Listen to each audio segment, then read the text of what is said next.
30 मार्च की सुबह जब सूर्य उदय होगा उस वक्त एक नहीं, दो नहीं, 6 ग्रह एक साथ एक स्थान पर स्थित होंगे।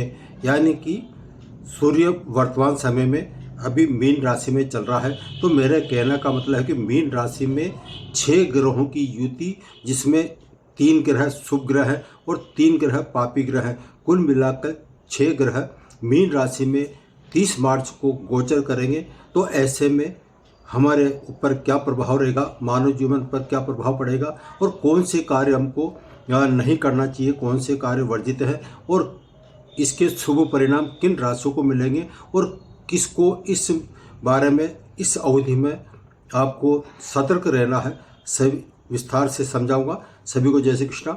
मैं ओम प्रकाश शर्मा, ज्योतिष एकाग्र चैनल में आप सभी का हार्दिक स्वागत, हार्दिक अभिनंदन।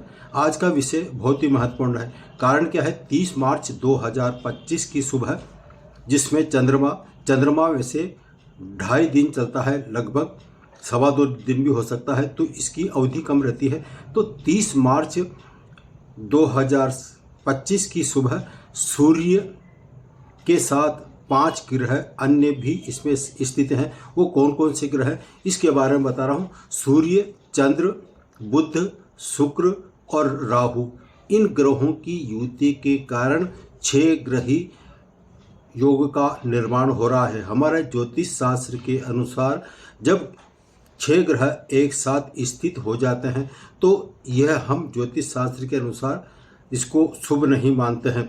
ग्रहों का राजा सूर्य इस समय मीन राशि में गोचर कर रहा है। वैसे आपको ज्ञात है, जहाँ पर पहले से ही स्थित राहु, बुध, शुक्र स्थित हैं और शनि ग्रह जो 29 मार्च 2025 को अपनी कुंभ राशि से निकलते हुए मीन राशि में गोचर करेंगे। तो इनकी डिग्री बहुत कम होगी, लेकिन उसके बावजूद भी 6 ग्रहों का निर्माण मीन राशि में, चंद्रमा जरूर 2.5 या 2.25 लगभग दिन के होता है। अब सवाल उठता है कि 3 ग्रह शुभ और 3 ग्रह पापी, तो ऐसे में 12 राशियों पर इसका क्या दुष्प्रभाव पड़ेगा या शुभ प्रभाव पड़ेगा, इसके बारे में बताने जा रहा हूँ। कौन सी ऐसी राशियाँ हैं जिनको सतर्कता बरतना जरूरी है। ज्योतिष शास्त्र के अनुसार 4 ग्रहों से अधिक 5, 6, 7 और 8 ग्रहों की युति हो सकती है। टोटल 9 ग्रह की युति एकदम नहीं होती है। कारण क्या है, राहु और केतु एक दूसरे के 7वें स्थान पर होते हैं, इसलिए ये कभी भी एक स्थान पर नहीं रहते हैं। इसलिए ज़्यादा से ज़्यादा 8 ग्रह एक राशि में गोचर कर सकते हैं, लेकिन यहाँ 6 ग्रह इस मीन राशि में गोचर कर रहे हैं। तो ऐसे में इनका दुष्प्रभाव किस पर पड़ेगा और क्या सतर्कता जरूरी है, अब मैं बताता हूँ। सबसे शुभ परिणाम वृषभ राशि वालों के लिए आएगा। कारण क्या है, वृषभ लग्न के अनुसार यदि हम चर्चा करते हैं तो 11वें स्थान पर मीन राशि आती है और मीन राशि में सूर्य, चंद्रमा, बुध, शुक्र, राहु, इनकी युति के कारण 11वां स्थान। वैसे पापी ग्रह जब यहाँ स्थित होते हैं तो वो उपचय स्थान पर अपने शुभ परिणाम देने में सक्षम होते हैं, यह तय है। इसके अलावा हम ज्योतिष शास्त्र की बात करते हैं तो कुंभ राशि में राहु शुभ माना जाता है, लेकिन यहाँ मीन राशि है तो मीन राशि में जो गुरु की राशि है यहाँ पर 6 ग्रह स्थित है। तो वृषभ राशि वालों के लिए अधूरे कार्य जो पेंडिंग पड़े हुए हैं इस अवधि में पूरे होने की संभावना है। आर्थिक लाभ की संभावना प्रबल हो रही है। आपकी कोई भी अधूरी मनो इच्छा है वो मनो इच्छा पूरी हो सकती है। मान सम्मान में आपके वृद्धि हो सकती है। इसके अलावा अब हम बात करते हैं कि यह 6 ग्रहों की युति कौन से स्थानों पर शुभ मानी जाती है। 11वां स्थान मैं बता चुका हूं जो लाभ का है। इसके अलावा जन्म पत्रिका के केंद्र स्थान को छोड़कर त्रिकोण स्थान पर यदि 6 ग्रहों की युति होती है तो वो शुभ मानी जाती है। लग्न में यदि यह स्थित होगा तो शुभ परिणाम मिलेंगे।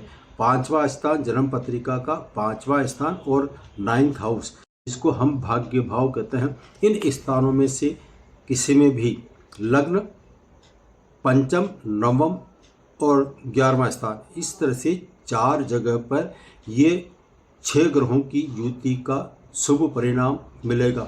अब हम बात करते हैं कौन सी राशियों को इसके शुभ परिणाम मिलने की संभावना है।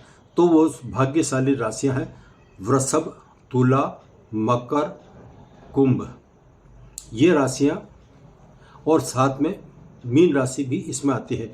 तो इस तरह से यह राशि भाग्यशाली राशियां हैं जिनके 6 ग्रहों की युति का निर्माण शुभ माना जाएगा। तो ऐसे में लग्न स्थान हो या पंचम स्थान पर या 9th हाउस, इनमें से किसी में भी, तो ये जो राशियां बताई वो भाग्यशाली राशियां हैं। इसके अलावा मेष राशि, वृश्चिक, कर्क और कन्या, इन राशि वालों के लिए शुभ परिणाम तो नहीं मिलेंगे, लेकिन अशुभ परिणाम भी नहीं मिल सकते हैं। ऐसे में यहाँ पर आवश्यकता है आपको थोड़ा इस समय को टालने की। अब एक राशि बचती है, वो है सिंह राशि। तो सिंह लग्न वालों के लिए सिंह, जहाँ सिंह लग्न लिखा हुआ है यानी कि नंबर 1 पर सिंह लिखा हुआ है तो उसका स्वामी सूर्य होता है। तो सिंह लग्न के हिसाब से 8वें स्थान पर लग्नेश के साथ, लग्नेश कौन हुआ? सूर्य, और उसके साथ में अन्य ग्रह स्थित है। तो सिंह राशि वालों के लिए इस अवधि में थोड़ा सावधानी बहुत जरूरी है। नई योजना किसी भी रूप में नहीं करें।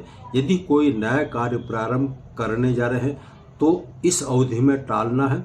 आपको किसी से भी कोई भी वार्ता करनी है तो इसमें सोच समझकर कार्य करना है।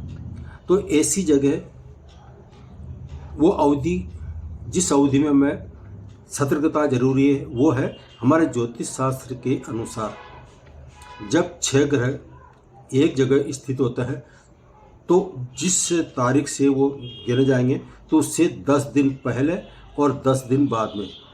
तो 30 मार्च को जब 6 ग्रहों की युति है तो 10 दिन पहले का मतलब हुआ आपके 21 मार्च से लेकर 30 मार्च तक, और बाद का जो समय है वो है 30 मार्च से लेकर 8 अप्रैल तक का समय।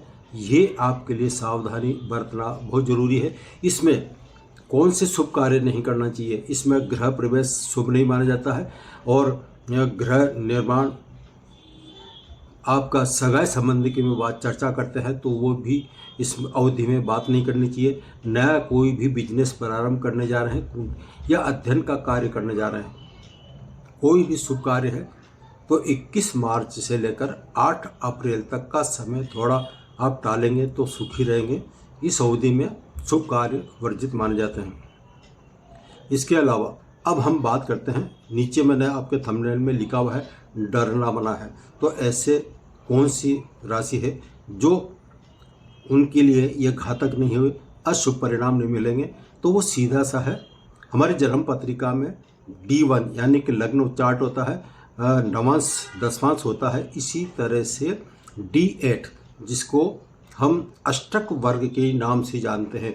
अष्टक वर्ग कुंडली का वो मजबूत आधार है। आप सॉफ्टवेयर से आप चेक कर सकते हैं आपका अष्टक वर्ग क्या है। तो अष्टक वर्ग जिसकी आप चेक कर रहे हैं उसमें मीन राशि में 24 अंक से यदि ज़्यादा आते हैं तो ऐसे में जिसकी भी जन्म पत्रिका के अष्टक वर्ग में मीन राशि देख लीजिए, मीन का मतलब है 12, उस 12 पर आप ये देखिए कि 24 अंक से नीचे तो नहीं है, 24 या 24 से अधिक अंक, ज़्यादा से ज़्यादा 40 अंक। तो ऐसे में 24 अंक से ऊपर जिसके भी अष्टक वर्ग में इसका निर्माण हो रहा है तो उनको डरने की आवश्यकता नहीं है।